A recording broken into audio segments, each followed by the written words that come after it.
ગુજરાતમાં સુરત ખાતે ફરી એક વખત માનવ સર્જિત આપદાનું નિર્માણ થયું.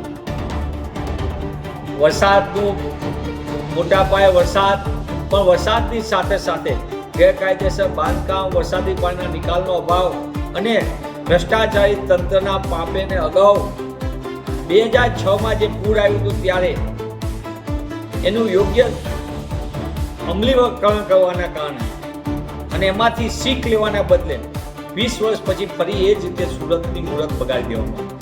આ માનવ સર્જિત આપદા છે.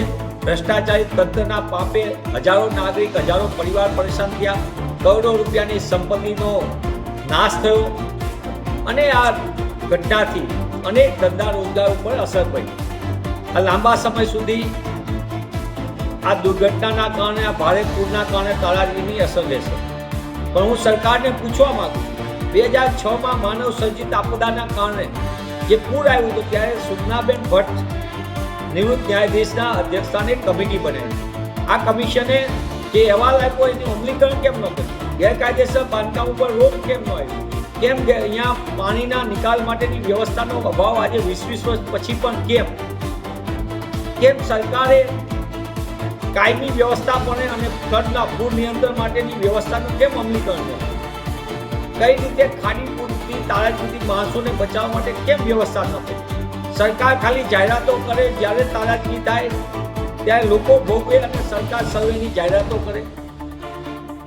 આ સરકારે કરેલા જાણી જોઈને પાપ છે અને એનો ભોગ સુરતના લાખો પરિવારો બની રહ્યા છે.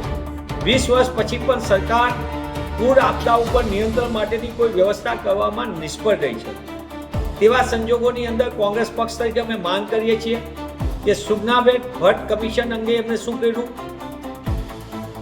તેઓ શું આગામી દિવસોની અંદર કઈ કઈ વસ્તુનું અમલીકરણ કરવામાં નાકામ રહી, ગેરકાયદેસર બાંધકામ માટે કેમ સરકારે કોઈ પગલાં ન લીધા, સુરત જેવા સ્માર્ટ સિટીના નામે કરોડોની જાહેરાત કરે પણ એને શહેરી આયોજનમાં એટલે કે ટાઉન પ્લાનિંગમાં કેમ આટલી મોટી નબળાઈ રાખવામાં આવી?